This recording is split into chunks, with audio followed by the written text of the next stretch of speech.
ಕ್ರೈಸ್ತ ಲಾರ್ಡ್ ಪ್ರಿಯರೇ, ದೇವರ ಅತಿ ಪರಿಶುದ್ಧವಾದ ನಾಮಕ್ಕೆ ಸ್ತೋತ್ರವಾಗಲಿ.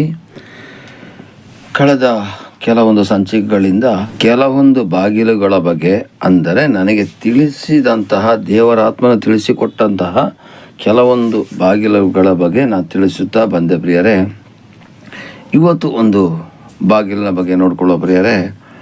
ಇನ್ನು ಸಾಧ್ಯವಾದರೆ ಬಾಗಿಲುಗಳು ಸಿಕ್ಕಿದ್ರೆ ಮುಂದಿನ ಸಂಚಿಕೆ ಮಾಡ್ತೀನಿ, ಇಲ್ಲಾಂದರೆ ಬೇರೆ ವಚನಕ್ಕೆ ನಾವು ಹೋಗ್ತೀನಿ ಪ್ರಿಯರೇ.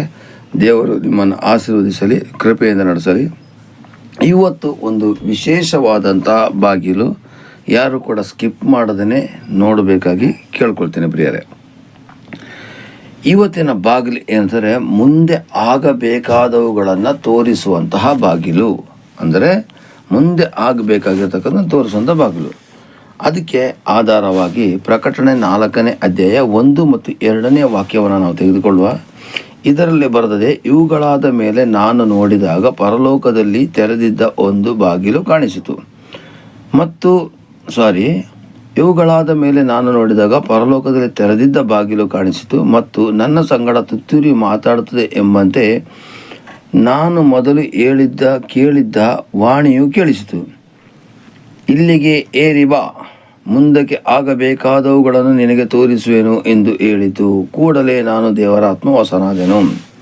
ಹಾಗಾದರೆ ಇಲ್ಲಿ ಪರಲೋಕದ ಒಂದು ದೇವರ ಸಾನ್ನಿಧ್ಯ ಮತ್ತು ಮುಂದೆ ಆಗಬೇಕಾದವುಗಳನ್ನು ತೋರಿಸುತ್ತೇನೆ ಬಾ ಎಂದು ಕರೆದರಲ್ವ. ಇಲ್ಲಿ ನೋಡಿ ಪ್ರಿಯರೇ, ಪರಲೋಕದಲ್ಲಿ ಒಂದು ತೆರೆದಿದ್ದ ಬಾಗಿಲು ಕಾಣಿಸಿ ಆದಮೇಲೆ ಅಲ್ಲಿ ಪರಲೋಕದ ದೇವರ ಸಾನ್ನಿಧ್ಯವನ್ನು ಕುರಿತದ್ದು ಮತ್ತು ಇಲ್ಲಿ ಬರೆದಿದೆ, ಇಲ್ಲಿಗೆ ಏರಿ ಬಾ, ಮುಂದೆ ಆಗಬೇಕಾದವುಗಳನ್ನು ನಿಮಗೆ ತೋರಿಸುತ್ತೇನೆ. ಅಂದರೆ ನಾವು ಈಗ ಈ ಲೋಕದಲ್ಲಿ ಇದ್ದೀವಿ ಪ್ರಿಯರೇ. ನಮಗೆ ಒಂದು ನಿರೀಕ್ಷೆ ಇದೆ, ಅಂದರೆ ಕ್ರೈಸ್ತರನ್ನು ಆರಾಧಿಸುವಂಥ ಮಕ್ಕಳಿಗೆ ಒಂದು ನಿರೀಕ್ಷೆ ಇದೆ.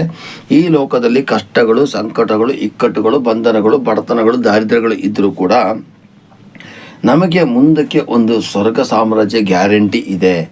ಯಾಕೆ ನಾವು ಗ್ಯಾರಂಟಿ ಇದೆ ಅಂತ ಹೇಳ್ತಿದ್ದಾರೆ? ನಾವು ಪಾಪವನ್ನು ಒಪ್ಪಿಕೊಂಡು ಅರಕೆ ಮಾಡಿ ಪಾಪವನ್ನು ಬಿಡಲಿಕ್ಕೆ ಪ್ರಯತ್ನ ಪಟ್ಟು ಪಾಪವೇ ಮಾಡದಂತೆ ನಾವು ನಡೀಲಿಕ್ಕೆ ಪ್ರಯತ್ನ ಪಡ್ತೀವಿ ಪ್ರಿಯರೇ. ಆ ಕಾರಣಕ್ಕೋಸ್ಕರ ಗ್ಯಾರಂಟಿ ಪರಲೋಕ ಇದೆ. ಮತ್ತು ಮೊದಲಿನ ಕಾಲದಲ್ಲಿ ಮನುಷ್ಯ ಮಾಡೋ ತಪ್ಪಿಗೆ ಅವರು ಎಲ್ಲ ಗುಡಿ ಗೋಪುರಗಳು ಅಲ್ಲಿ ಇಲ್ಲಿ ಎಲ್ಲ ಕಡೆ ಹೋಗಿ ಪ್ರಾಣಿಗಳ ಬಲಿ ಅದು ಇದೆಲ್ಲ ಕೊಡ್ತಿದ್ರು ಪ್ರಿಯರೇ. ಆದರೆ ಓತಗಳು ಪ್ರಾಣಿಗಳ ಬಲಿಗಳು ಆಗದೇನೆ ಯೇಸು ಸ್ವಾಮಿನೇ ಸ್ವತಃ ಬಂದು ರಕ್ತ ಕೊಟ್ಟು ನಮ್ಮ ಪಾಪವನ್ನು ಹೊತ್ತುಕೊಂಡಿರ್ತಕ್ಕಂಥ ಒಂದು ಕಾರಣಕ್ಕೋಸ್ಕರ ನಮಗೆ ಗ್ಯಾರಂಟಿ ನಿರೀಕ್ಷೆ ಇದೆ, ನಮಗೆ ಪರಲೋಕ ರಾಜ್ಯ ಇದೆ ಅಂತೇಳಿ. ಹಾಗೇನೆ ಮುಂದೆ ಆಗಬೇಕಾದ ಒಂದನೇದು ನಮಗೆ ಗ್ಯಾರಂಟಿ, ಪಾಪಿಯಾದ ನನ್ನನ್ನು ನರಕಕ್ಕೆ ಹೋಗೋದ್ರ ಬದಲು ಪರಲೋಕ ಸೇರಿಸಿದ್ದಾರೆ ಅಂತ ಹೇಳೋಂಥ ಒಂದು ಪರಲೋಕದ ಸಾನ್ನಿಧ್ಯದ ಬಗ್ಗೆ ದೇವರು ಇದರ ಮೂಲಕ ತೋರಿಸಿದ್ದಾರೆ ಪ್ರಿಯರೇ.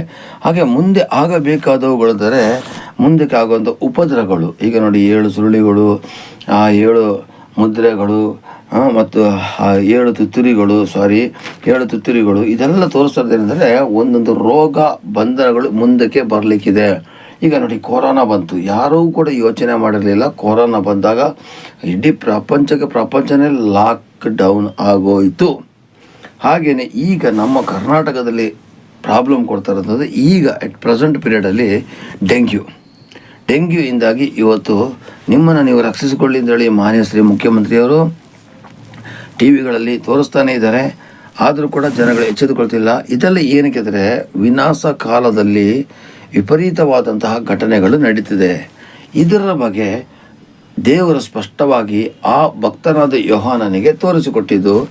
ಈ ಬೈಬಲಲ್ಲಿ ಬರೆದಿರತಕ್ಕಂಥದ್ದು ಅವತ್ತು ಬರೆದಿದ್ದು ಇವತ್ತು ಕೂಡ ಸತ್ಯ ಅಂತೇಳಿ ಸೈಂಟಿಫಿಕ್ಕಾಗಿ ಪ್ರೂವ್ ಆಗಿದೆ ಅಲ್ಲದೇ ಸಾಮಾನ್ಯ ಜನತೆಗೂ ಕೂಡ ಗೊತ್ತಾಗ್ತಿದೆ. ಬೈಬಲಲ್ಲಿ ಬರೆದಿರತಕ್ಕಂಥ ಪ್ರತಿಯೊಂದು ಕಾರ್ಯಗಳು ನಡೀತಾ ಇದೆ ಅಂತೇಳಿ. ಉದಾಹರಣೆಗಾಗಿ ಬೆಂಕಿಯ ಉಂಡೆಗಳು ಏಳುವು ಅಂತಂದರೆ ಅದು ಅರ್ಥ ಏನೆಂದರೆ ಅದು ಬಾಂಬಿಗೆ ಹೋಲಿಕೆ ಆಗಿದೆ. ಹಾಗೆಯೇ ಆಕಾಶದಲ್ಲಿ ಉತ್ಪಾತಗಳು ಮತ್ತು ಆ ಒಂದು ದೃಶ್ಯಗಳಾಗುವುದು ಅದೆಲ್ಲವೂ ಕೂಡ ಈಗ ಆಗ್ತಾ ಇದೆ ಪ್ರಿಯರೇ. ಭೀಕರ ಬರಗಾಲಗಳು ಬರ್ತದೆ, ಭೂಕಂಪಗಳು ಬರ್ತದೆ ಅಂತ ಹೇಳೋದು ಆಗ್ತಾ ಇದೆ.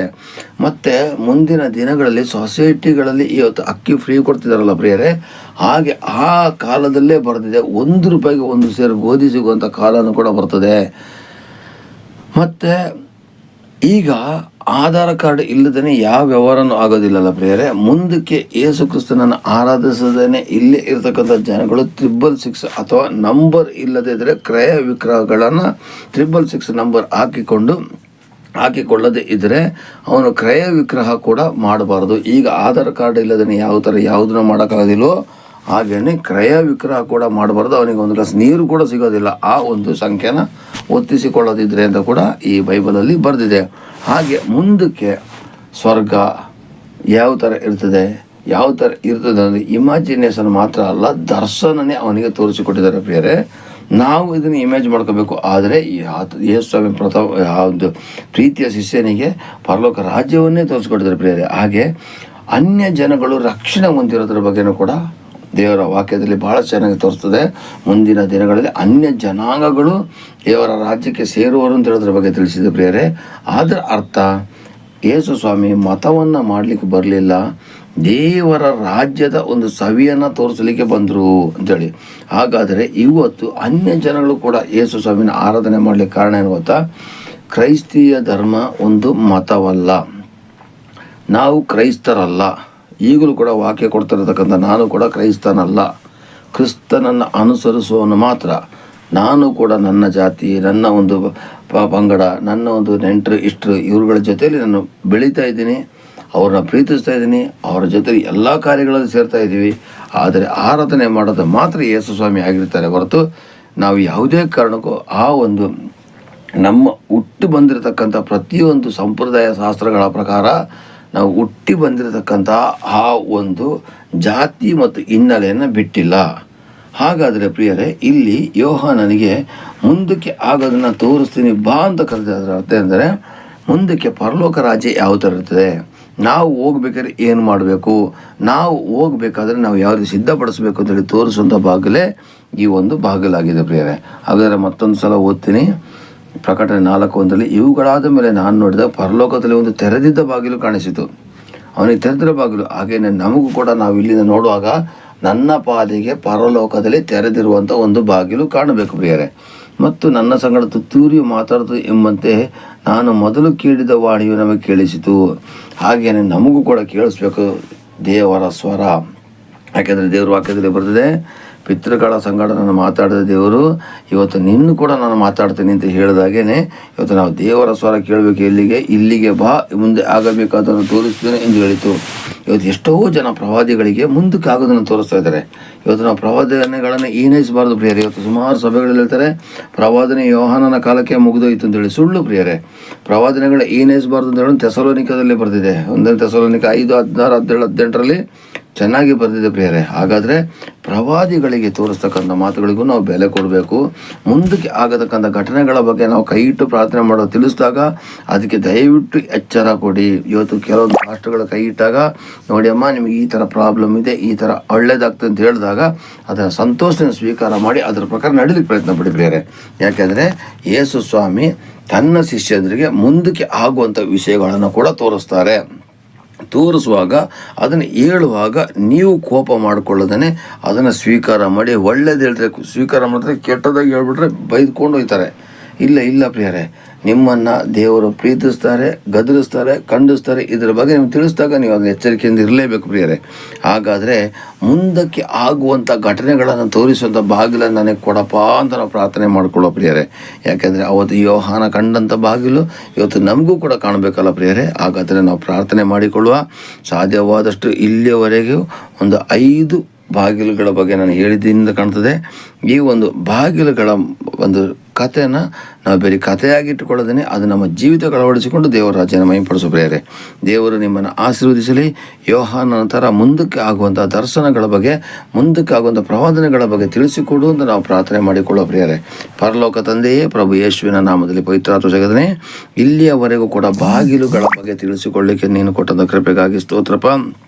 ಅಪ್ಪ, ಈ ಸಮಯದ ಕರ್ತನೇ ನಮ್ಮ ತಪ್ಪುಗಳನ್ನು ಮನ್ನಿಸಿ ಅಪ್ಪ, ನಿನ್ನ ಒಂದು ಪರಲೋಕದ ಬಾಗಿಲನ್ನು ತೆಗೆದಿರುವಾಗ ಅದನ್ನು ನೋಡಿ ಸುಮ್ಮನಿರೋದು ಮಾತ್ರವಲ್ಲ ಸ್ವಾಮಿ, ಅದನ್ನು ಪ್ರವೇಶ ಮಾಡುವಂಥ ಯೋಗ್ಯತೆ ಮತ್ತು ಅರ್ಹತೆಗಳನ್ನು ಕೊಡಪ್ಪ. ನಾವು ತಪ್ಪುಗಳನ್ನು ಮಾಡಿದ್ದೀವಿ ಸ್ವಾಮಿ, ಹಾಗೇನೆ ತಿದ್ದಿಕೊಳ್ಳಿಗೂ ಪ್ರಯತ್ನ ಪಡ್ತೀವಿ ಸ್ವಾಮಿ. ಪ್ರಯತ್ನ ಪಡುವಂಥ ಸಮಯದಲ್ಲಿ ನಿನ್ನ ಸಹಾಯ ಹಸ್ತ ನಮಗೆ ಬೇಕಾಗಿದೆ ಸ್ವಾಮಿ. ನೀನು ಮಾಡೋದ ಕಾರ್ಯಕ್ಕಾಗಿ ಸ್ತೋತ್ರ. ಪ್ರಭು ಯೇಸುವಿನ ಅಭಿಷೇಕವುಳ್ಳ ನಾಮದಲ್ಲಿ ಪವಿತ್ರಾತ್ಮರ ಸಹಾಯದಿಂದ ಬೇಡಿ ಒಂದಿನ ತಂದೆ. ಆಮೇನ್, ಆಮೇನ್, ಆಮೇನ್. ಎಲ್ಲರಿಗೂ ಕೂಡ ಪ್ರೈಸ್ ದಿ ಲಾರ್ಡ್. ಪ್ರಾರ್ಥಿಸು ನೀವೋ ಮಗನೇ, ಪ್ರಾರ್ಥಿಸು ನೀವೋ ಮಗಳೇ, ಪ್ರಾರ್ಥಿಸಲು ಅದ್ಭುತವ ಕಾಣುವೆ.